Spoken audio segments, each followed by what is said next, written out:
नमस्कार, आप देख रहे हैं अमर उजाला.com और मैं हूं प्रत्युष शर्मा। अमर उजाला के इस खास बुलेटिन में मैं आपको बताऊंगा मेरठ शहर और मेरठ के आसपास के जिलों की 5 मुख्य खबरें जो आपके लिए जाननी बेहद जरूरी है। तो सबसे पहले बात मेरठ की खबरों से शुरू करते हैं। मेरठ में इस वक्त बारिश की वजह से हाल बेहाल हुआ है। आलम यह है कि मेरठ के खादा क्षेत्र, बात सबसे पहले हस्तिनापुर की कर ले तो वहां पे हालात बहुत ही ज्यादा बद से बदतर हो चुके हैं।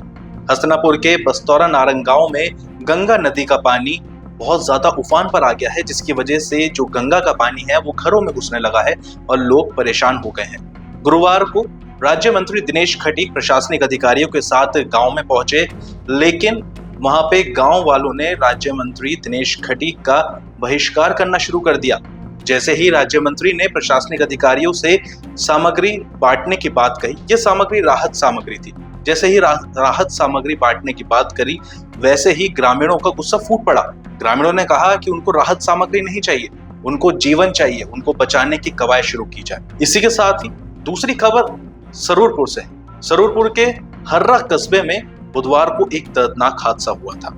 एक मासूम 3 साल का बच्चा बारिश में ही खेलते खेलते घर के बाहर पहुंचा और घर के बाहर खुले नाले में अचानक वो बच्चा गिर गया।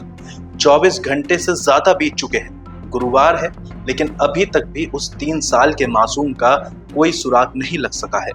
पुलिस लगातार बच्चे की तलाश कर रही है, लेकिन अभी तक बच्चे का कोई सुराग नहीं है। ऐसे में सीधा सवाल नगर पालिका के ऊपर खड़ा होता है कि आखिर बारिश के सीजन में नालों को खुला क्यों छोड़ा गया, क्यों नालों को क्यों नहीं ढका गया।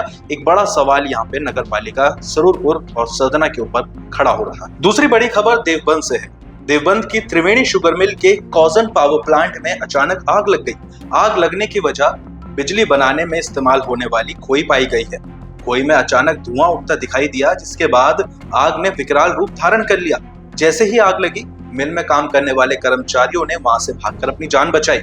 हालांकि आग लगने की वजह से मिल के लाखों रुपए का नुकसान बताया जा रहा है। तीसरी बड़ी खबर सहारनपुर से है। सहारनपुर में थाना सदर बाजार के इलाहीपुरा की रहने वाली एक पीड़िता ने 2 लोगों के ऊपर हज यात्रा पर भेजने के नाम पर 7.5 लाख रुपए की ठगी करने का आरोप लगाया है। पीड़िता हनीफा ने थाना सदर बाजार में तहरीर देते हुए बताया कि वो अपनी बेटी और अपने दामाद के साथ हज यात्रा पर जाना चाहती थी, जिसके लिए अहमद और अमजद नाम के 2 लोगों से उन्होंने संपर्क किया। दोनों ही लोगों ने हज यात्रा पर भेजने के लिए 9 लाख रुपए की डिमांड करी। हनीफा ने 7.5 लाख रुपए एडवांस दे दिए। लंबा समय बीतता चला गया, लेकिन वो हज यात्रा पर नहीं गए। हनीफा ने जब अहमद और अमजद से अपने पैसे वापसी मांगे तो अहमद और अमजद ने पैसे देने से साफ इनकार कर दिया, जिसके बाद हनीफा को खुद को ठगा हुआ महसूस हुआ। हनीफा ने तुरंत ही थाना सदर बाजार जाकर दोनों आरोपियों के खिलाफ तहरीर दे दी है, जिनकी तलाशी के लिए पुलिस अब लगातार दबिश डाल रही है। हाईवे पर दिन दहाड़े कार सवार बदमाशों ने बाइक सवार की गोलियों से भूनकर हत्या कर दी। ये घटना तब घटी जब बाइक सवार नेशनल हाईवे से गुजर रहा था। पीछे से आई कार ने बाइक में टक्कर मार दी। बाइक सवार सड़क पर गिर पड़ा। तभी कार से निकले बदमाशों ने बाइक सवार के सर पर दनादन गोलियां बरसानी शुरू कर दी। बदमाश इस घटना को अंजाम देने के बाद मौके से फरार हो गए। आसपास के लोगों ने इसकी सूचना पुलिस को दी। पुलिस मौके पर पहुंची और मृतक के शव को पोस्टमार्टम के लिए मोर्चरी भिजवा दिया। हालांकि मृतक की पहचान करने की काफी कोशिश की गई, लेकिन खबर चलने तक बाइक सवार युवक की पहचान नहीं हो सकी।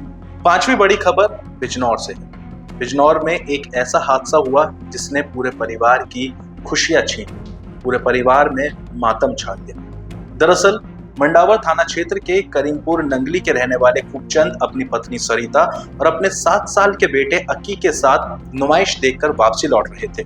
चक्का रोड पर उनकी बाइक का पेट्रोल खत्म हो गया तो खूबचंद अपनी बाइक को पैदल ही पास ही के पेट्रोल पंप पर ले जाने लगे। उनकी पत्नी सरिता और अक्की भी साथ थे।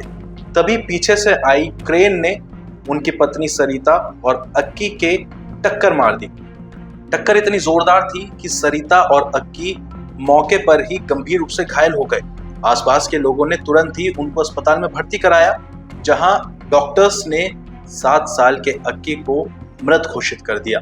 तो वहीं सरिता को ऋषिकेश के एम्स में रेफर किया गया और वहां पहुंचते ही सरिता ने भी दम तोड़ दिया।